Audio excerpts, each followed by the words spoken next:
Hi there, and welcome to another episode of Therapy by the Book, the show where we take your favorite fictional characters and ask the question, what would it be like if they came to therapy? My name is William Haddad, and this week we're going back to the wizarding world of Harry Potter for a referral with Merope Gaunt from Book 6, Harry Potter and the Half-Blood Prince. Now, the first thing to note about this character is that this is somebody who only appears in the books. She's not in the movies, so movie fans, the movies are great, but if you haven't read the books yet, you're going to be missing out. Go read those first, then come back and listen to this episode. Merope Gaunt is a very interesting character. She ties into the story largely due to the fact that she is none other than Lord Voldemort's mother. We never meet her directly. She's actually already technically dead at the time of the events of the main series, but she appears in Chapter 10 of Book 6 through a flashback sequence via the pensieve for one of Harry's private lessons with Dumbledore.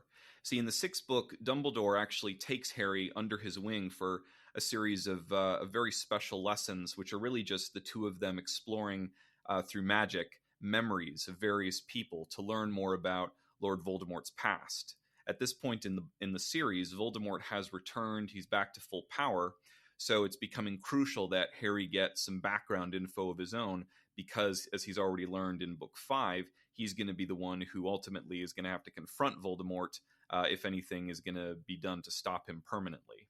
So Dumbledore, knowing all this, takes it upon himself to arm Harry with information about Voldemort's past, things that really almost no other witch or wizard in the wizarding world has learned or knows to the full extent at this point. A lot of Voldemort has been shrouded in mystery in terms of who he really is and where he came from. So, this far into the series, this was a lot at the time when the book came out to suddenly get this whole backstory and realize that Lord Voldemort, the Dark Wizard, this horrible antagonist, actually had a mother, had a father, as so many often do, and came from somewhere once upon a time. So his mother, Merope Gaunt, who is she? Where does she come from? Well, she is in fact one of the very last descendants of the great wizard Salazar Slytherin, who was one of the founders of Hogwarts, and like the other founders, had one of the four houses named after him. At the time that the memory which Harry and Dumbledore journey into to witness her, and we see her as a character in the story, occurs, she's living very much in poverty, living with her father, Marvolo Gaunt, and her brother, Morphin. And the memory which Harry and Dumbledore observe her and the rest of the Gaunt family in is actually a memory belonging to another wizard named Bob Ogden, who belongs to the Department of Magical Law Enforcement at the Ministry of Magic, which is the wizarding government of the series. In this memory of his, he is visiting the Gaunt's home as part of his job to inform them of charges that have been leveled against Morphin in response to a series of attacks that he has recently brought upon Muggles who live in the village nearby. So Merope is kind of caught in the middle of all this that's going on with her family. And as we learn over the course of this chapter, both through in the flashback and some things that Dumbledore then subsequently explains to Harry in retrospect, there's a very nasty legacy surrounding the Gaunts. They're an extremely old wizarding family, going back very far into the annals of magical history. Very similar to characters like Draco and Lucius Malfoy or every one of Sirius Black's family relatives. The Gaunts were an extremely conservative, traditional, pure blood or die type of wizarding family. They were extremely prejudiced towards Muggles. They considered them largely to be inferior, if little better than vermin, compared to wizards, and point blank refused to intermarry, to have their wizard and witching children marry Muggles, and thus, quote unquote, dilute the family blood. So the hatred of Muggles, goes back generations, and it was so extreme actually that, according to Dumbledore, the family members of the Gaunts would often resort to marrying their first cousins just to keep it all in the family. And as a consequence of that rigid conservatism mixed with a lot of the hatred and discrimination, as well as the probably, quite a bit of genetic confusion and psychological and behavioral consequences that come with intermarrying and inbreeding. This has led to a long strain of violence and impulsive behavior and generally just not a very cheerful disposition for most members of the Gaunt household. By the time that we get to this memory with Merope, Morphin, and Marvolo, the three of them are the last of the family and the last living descendants, as I said before, of Salazar Slytherin, of whom the Gaunts are in part descended from. Even though the family apparently was, wealthy once upon a time, they've fallen on a very hard times. The environment that, through Ogden's memory, Harry witnesses Merope living in is one of little more than a shack, half overgrown by woodlands and slats falling off the roof and a lot of decay. And Merope herself, when she first appears in the memory, seems, as Harry, in Harry's eyes, as we're described, Harry seeing it through his eyes, like the most defeated person he'd ever seen. It's made very clear that she's little more than a servant in the household. She's in charge of cooking. We see that she's cleaning the place and trying to make sure it doesn't fall apart any more than it already has, all with no support whatsoever from either of her family members. And within moments of this introduction, we see that she's subjected to extreme verbal abuse by her father, Marvolo. He yells at her, he calls her names, many of which come across as intending to be demeaning to her magical identity as a witch. At one point, actually a couple of points in the chapter, he calls her a squib, which, if you're not familiar with the series, a squib is a person that is born to a wizard and witch household with magical parents, but they themselves have no magical abilities. They're quite unusual, but to a family with the pureblood mentality like the Gaunts, it would have been considered an extremely grave insult to be one or to accuse someone of that. So just to give you a sense of the gravity of how vicious the insults that Marvolo is hurling at his daughter. There's even an instance of physical assault where at one point he actually grabs Merope and half strangles her as he's dragging her across the room by a necklace that she's wearing around her neck. The necklace has a locket on it, which supposedly belonged once to Salazar Slytherin and is now a treasured family heirloom, which Dumbledore subsequently says to Harry is something Marvolo valued just as much as his son and considerably more than his daughter. Mind you, this is all happening in front of Ogden, in front of this ministry wizard who is here, not knowing what to expect. He was just coming to inform Marvolo and Morphin of the charges and to instruct them that Morphin has been summoned to a hearing at the Ministry of Magic to answer for his attacks on the Muggles. And now here he is confronted by this awful domestic violence situation going on. So things, are already escalating. And then they come to a head when the group of them overhears two Muggles passing by in a wagon. There's actually a town, a Muggle town, nearby the Gaunt home called Little Hangleton. And one of the two Muggles reveals himself to be Tom Riddle Sr., in other words, Lord Voldemort's father. This is given away by the conversation that he's having with his lady friend as they're passing by in the wagon.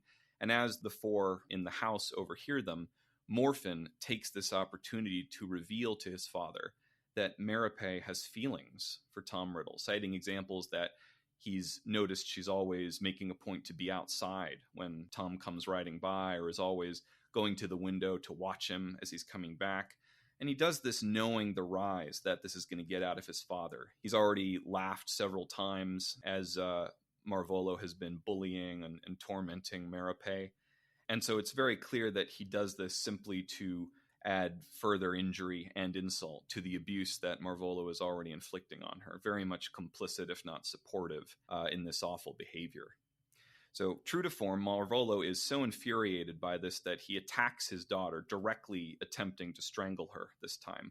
Luckily, Bob Ogden intervenes and fires a relatio spell at Marvolo, sending him reeling back, freeing up Merope.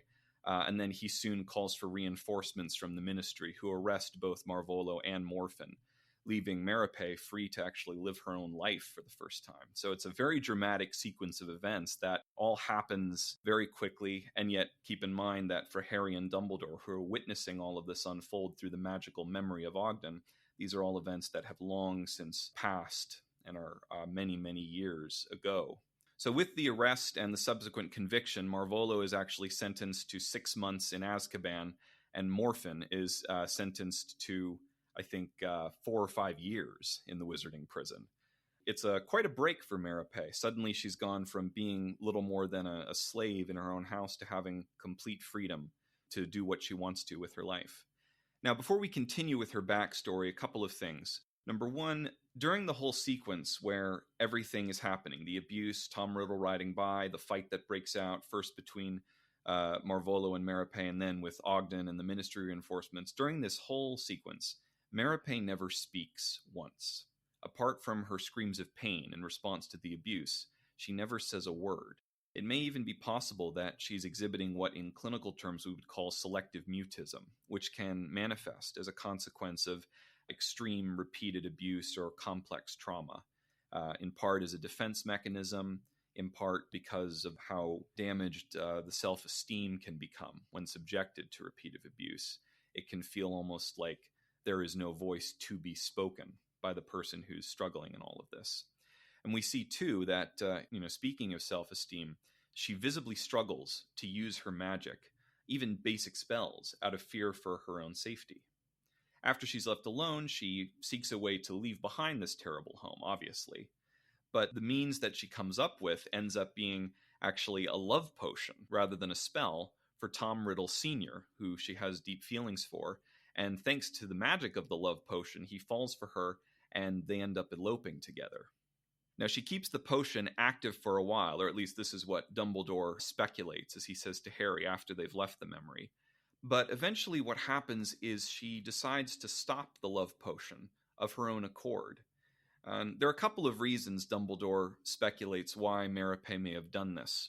It may be that she wanted to believe or hoped that he would have come to love her naturally at this point after being with her so long, and that the love potion was no longer necessary, or that he would be willing to stay for their child, which at this point she's already pregnant with. Sadly, this is not what happens. As soon as the effects wear off, Tom goes back to his normal self, somebody who had no feelings whatsoever for Merope. If anything, he looked down upon her, probably thought of her being a lower class because of the poverty situation that she grew up in. For reference, Tom Riddle Sr.'s parents were very wealthy in the village that he lived in. And he leaves her. He leaves her and his child-to-be, and she never hears from him again. So a quick aside, actually, fun fact about the Dark Lord Voldemort. I know that's a little unusual to say in one sentence, but I don't know if this was ever canonically confirmed by J.K. Rowling, or if this is just a fan theory that's very popular, but it's widely held that because Voldemort was conceived by a love potion, that was the only way that Merope was ever going to have a chance to be intimate with Tom Riddle Sr. through deception and magic. Voldemort himself was born in such a way that he could never love on his own.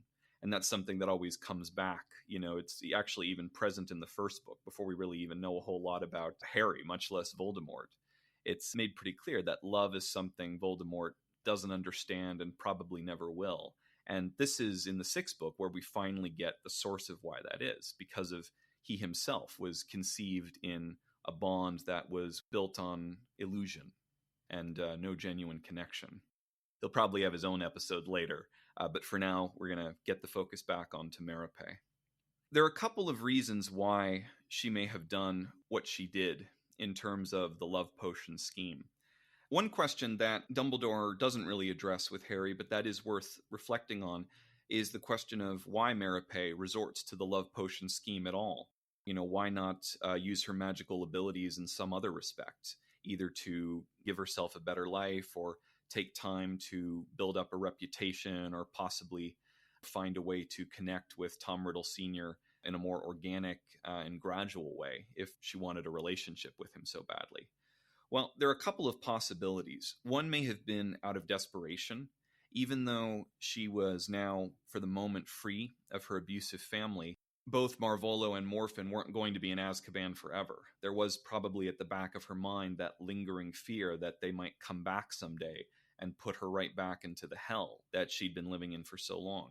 So there was, I think, very much a desperation to be quick and a need to get out of that house and get herself into a different lifestyle as soon as possible.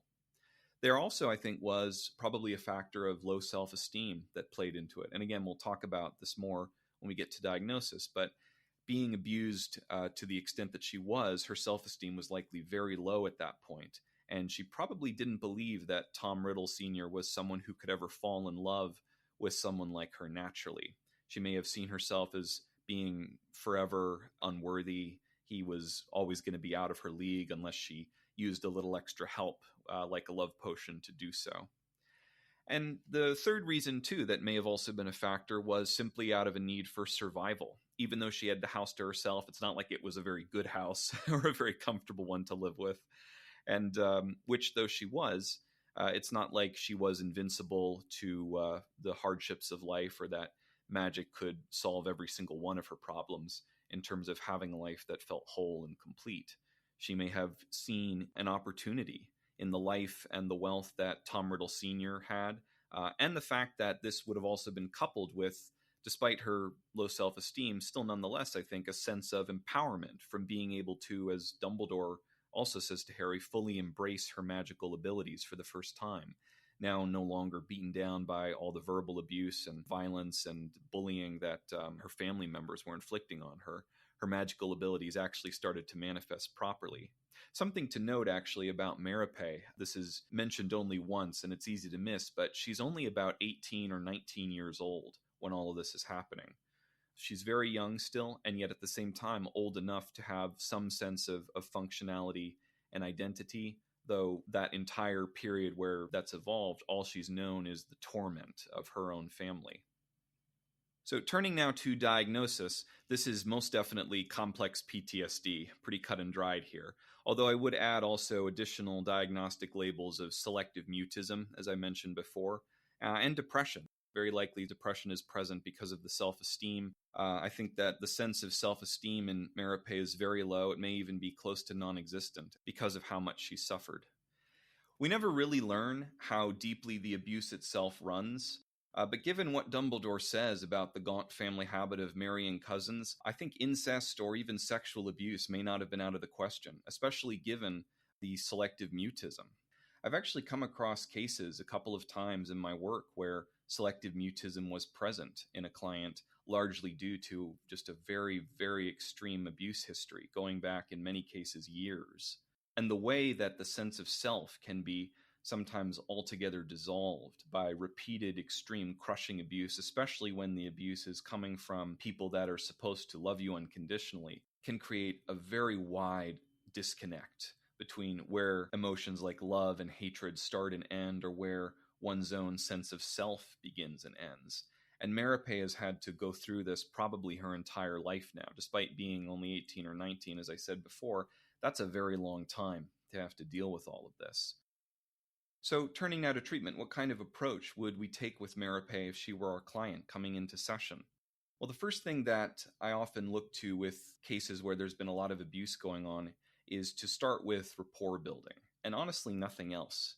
Keep it very low key, keep it very safe, because any client who has this level of trauma that they've been through, especially with their own family, is automatically going to have a ton of barriers up to any kind of connection where vulnerability is concerned. So being non-judgmental, doing whatever I can to project a sense of safety and healthy boundaries within the therapeutic relationship, hopefully as a foundation for future ones that may come into her life. But even if therapy is going to be the only kind of safe space she has for the time being, it's still something that is worth devoting that effort to. So lots and lots of rapport building. And that's going to mean potentially asking her questions that may have no bearing whatsoever on her trauma. Keeping things casual, asking her about her pastimes, what she does for fun or to relax. Though there's probably not been a lot of that going on, so she may not even have a lot of answers for that in the beginning. We may even not do a whole lot of talking at all, as she's, selectively mute. We may actually need to take a different approach right off the bat than simply sitting down and having a conversation. One of the approaches that I've taken with clients who weren't very talkative in the past was using a lot of art tools. Drawing, sketching, sometimes listening to music, or doing word puzzles or games. Now, being an adult, she might not be as receptive to those, but this is the wizarding world. As I said in my Hermione episode earlier on in this show, we can always look to activities like gobstones or exploding snap, or many of the other magical pastimes that the witches and wizards of the series look to. It's unknown, really what her preferences are for that, or if she has ever even had a chance to really have fun and be herself. So it could be, in fact, I think it would be, a lot of trial and error for that in the beginning. And it would be key for myself or whoever her therapist was to be extremely patient with her during that process, not to rush things, really let her take it at her own approach, and not have any expectations for what all of this was leading to. Eventually, if she gets to the point where she starts to become comfortable, maybe even starts to open up a little bit and talk about herself, we could potentially move up to psychoeducation about trauma, as well as adding in some self-care and self-esteem on the side, looking for ways to, in the beginning, just identify, if not reinforce, what her strengths are. She's good at making love potions. We know that she has, it sounds like, an appreciation for the romantic and the beautiful. So asking her about what it is that she finds beautiful in life, things that make her feel good, things that she enjoys doing, or at least things that give her a sense of calm when she's doing them. Setting our expectations low with her, not because that's what we want for her, but because that's where she's going to be at in terms of her own ability to see the world at this point.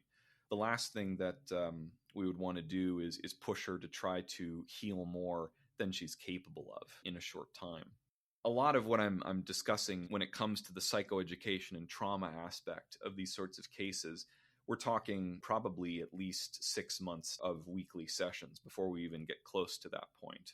When you're dealing with survivors who've been with abuse as long as someone like Merope has, the therapeutic process really has to become much less structured and much more client-centric and flexible in order to cultivate the level of safety that they will need to feel vulnerability where their trauma is concerned. Aside from the direct work we'd been doing in session, I'd also look into referrals, possibly for some wizarding shelters and advocacy and support. I'm sure Hogsmeade probably has a few places, or maybe get her a voucher for a room at the Leaky Cauldron. Look into the kind of public support resources that the Ministry of Magic offers. I got to be honest, it's a little disconcerting that, at least as far as the book says, no one ever followed up with Merope after the arrests of Marvolo and Morphin. Granted, she was of age at that point, but, does she have a caseworker? Did anybody from the Department of Law Enforcement come back to check on her in the weeks that followed? Did she refuse services? Either way, I think look at what her options might be outside of therapy as well to help her rebuild her life, because she's going to need that. The way that she's been going and the fact that she turned, to Tom Riddle Sr.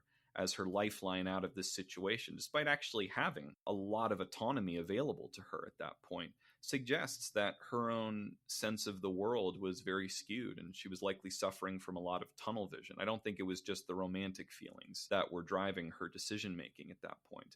Like I said earlier, it was also probably a sense of survival mixed with the feeling of desperation or the need to do something quickly. Many times when I've worked with trauma survivors, I've noticed that as soon as you're able to start showing them how many more options they have available to them, that's where you start to get the first signs of light bulbs turning on. Many times it really is not a question of are the resources there, it's simply the survivor doesn't know they are there to be taken advantage of. So giving Merope that sense of perspective, that there's a much wider net she can cast in terms of creating new support sources for herself and healthier ways for her to live her life going forward.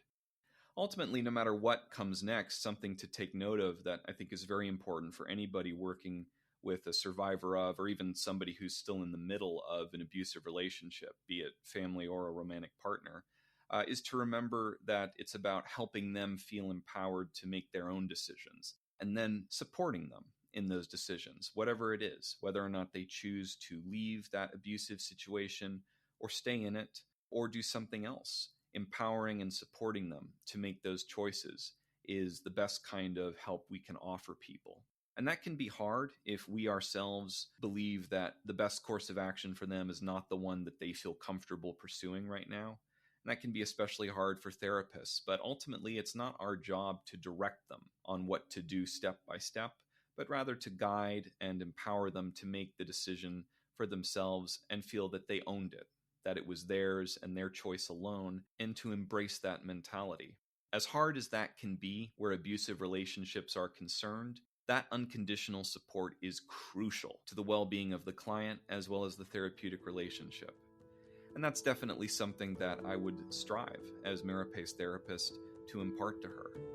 And whether or not she was able to take that with her going forward, maybe create a different future for herself, or whether it ended up unfolding exactly as it did by the time that Harry and Dumbledore witnessed that memory, who can say? But it's not the job of the therapist to try to affect the outcome of the future. Rather, it is the job of the therapist to stay with the client the best they can in the present. Well, that's going to do it for this episode. Thank you so much, as always, for tuning in. I hope you enjoyed. We'll see you all next time on Therapy by the Book.